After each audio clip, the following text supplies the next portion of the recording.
અત્યારે આ બનાસકાંઠા જિલ્લાની યાત્રા છે. બનાસકાંઠા જિલ્લા જે કહી શકાય કે એવો જિલ્લો કે જે પશુપાલન અને ખેતી ઉપર નિર્ભર છે.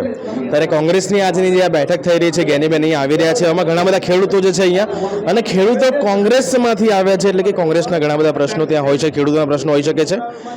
દાદા, શું નામ તમારું? રોમાભાઈ.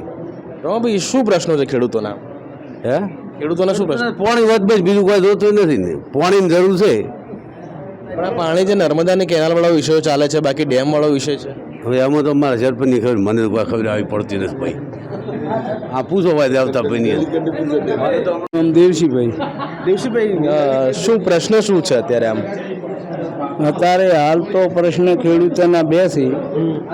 એક તો પાણી આ કાયમ માટે ચાલુ રાખે, એક પછી ધોનનો કોઈ ભાવ નથી. વાવેતરદાર કરવાનું હોય ત્યારે ભાવ હોય, અને અત્યારે આ કાઢવાની વેચવા છે ને ત્યારે કોઈ ધોનનો ભાવ મળતો નથી. બરોબર, એટલે ખેડૂતને કોઈ પોહાતું નથી. બરોબર. આ બે પ્રશ્ન ખેડૂતને છે, બીજો કોઈ પ્રશ્ન નથી. અને આ મળતું નથી, ભાવ નથી મળતો. પકવે છે ઘણું, પણ જ્યારે એનું વેચવાનો વારો આવે ને તેને દાડે ભાવ પૂરતો મળતા નથી.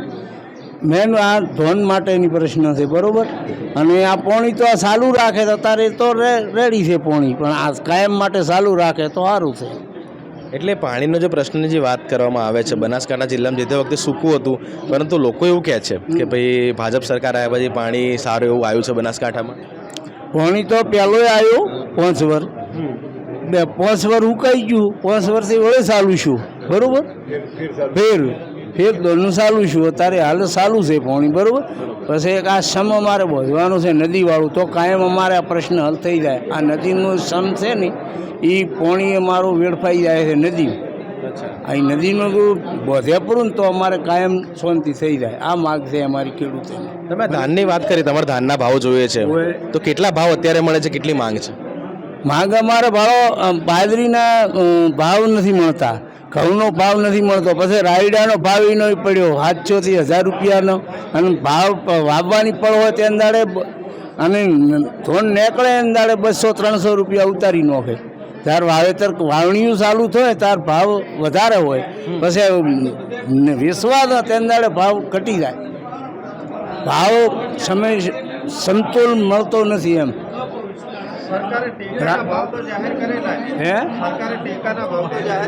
જાહેર કર્યા, રાયડામાં નથી કર્યા ટેકાના જાહેર. આ તે 1000 રૂપિયા કર્યા, એમાંથી 7 રૂપિયા રાયડી અત્યારે વેચાય. એટલે મને લાગે પેટ્રોલ જેવું છે કે ચૂંટણી આવે ત્યારે ભાવ પાછા ઘટી જાય. વધેલા ભાવ રાખે તો સારું, પણ વધેલા ટેકાના રાખતું નથી ને. અંદાડે રાયડાનું વાવેતર શું તારે 1000 પહોંચ્યા, અત્યારે 800 વેચાય. તમે આમ કયા ગામના સરપંચ છો? સોની ગામમાં. અહીંથી જ? હું. તો અહીંયા આમ પહેલેથી કોંગ્રેસનો પ્રભાવ છે કે પછી ભાજપનો પ્રભાવ છે? અમારા ગામમાં તો વિલું વિલ છે, અડધું કોંગ્રેસ ને અડધું ભાજપ. બરોબર. હા. ઠાકોર સમાજની કેટલી વસ્તી છે? ઠાકોર સમાજના વોટ છે 600 જેવા. 600 જેવા વોટ. 600 વોટ. જ્ઞાનીબેન ઠાકોર છે, એટલે કદાચ ઠાકોર એ બાજુ વધારે જશે. એવું કોઈ નક્કી માન્યતા નહીં છે, ભાજપની વધારે માનવાવાળા છે. તમે ખેતી જ કરો છો, તમારે તે અત્યારે કયા કયા પાક થયા છે? અત્યારે બાજરી ને મગફળી બે. શું ભાવ કયા પ્રકારે મળી રહ્યા છે અત્યારે? બાજરીના 450-500 રૂપિયા, અને મગફળીના અત્યારે 1000-1200 રૂપિયા જેવું છે. એટલે હવે એ મારે પૂછવું, જ્યારે તમે ઉગાડો, તમે જે ખર્ચ કરો છો, તો કેટલું વધીને તમારા હાથમાં પડતું હોય છે? 50%, 35-40% ખર્ચમાં જતું રહે, અને 50% જેવું વધે. તો એ જ એક પ્રશ્ન છે કે ભાવ નથી મળી રહ્યો, એ પ્રમાણે તમારું કેલ્ક્યુલેશન છે કે ધંધાના કેલ્ક્યુલેશન પ્રમાણે? હા, 50% તો મળી રહ્યા છે. હા, 50% મળે છે. પણ એ કહેવાનો મતલબ કે ખેડૂતને જ્યારે માલ તૈયાર થાય ને ત્યારે ભાવ ઘટી જાય છે, અને જ્યારે ખેડૂત પાસે માલ હોતો નથી ત્યારે ભાવ વધી જાય છે.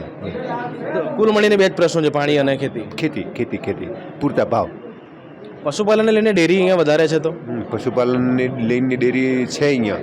પશુપાલન અને ખેતીવાડી બે ઉપર લોકો એમની પણ ત્યાંથી બી કમાણી થતી હશે ને ડેરીમાં? ડેરીમાં કમાણી થાય છે. પશુપાલન જેને છે એને કમાણી કરે છે, અને એમાંય દૂધમાં ભાવ પૂરતા મળતા નથી. જેટલા જોઈએ ને એટલા. સાકરદાણ વધી ગયું, પાપડી વધી ગઈ, સૂકો ઘાસચારો વધી ગયો, મજૂરી વધી ગઈ, એમાં પોસાતું નથી. મેન પાણીનો પ્રશ્ન છે. પાણી તળાવ ખોદણું પણ પાણી આવતું નથી. પાણી તળાવમાં આવે તો કોઈક રાહત થાય.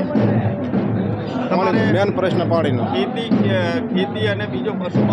ખેતી અને બીજો પશુપાલનનો વ્યવસાય છે. દૂધમાં પણ સારા પોષણક્ષમ ભાવ છે. તો હવે શું નારાજગી છે એમ?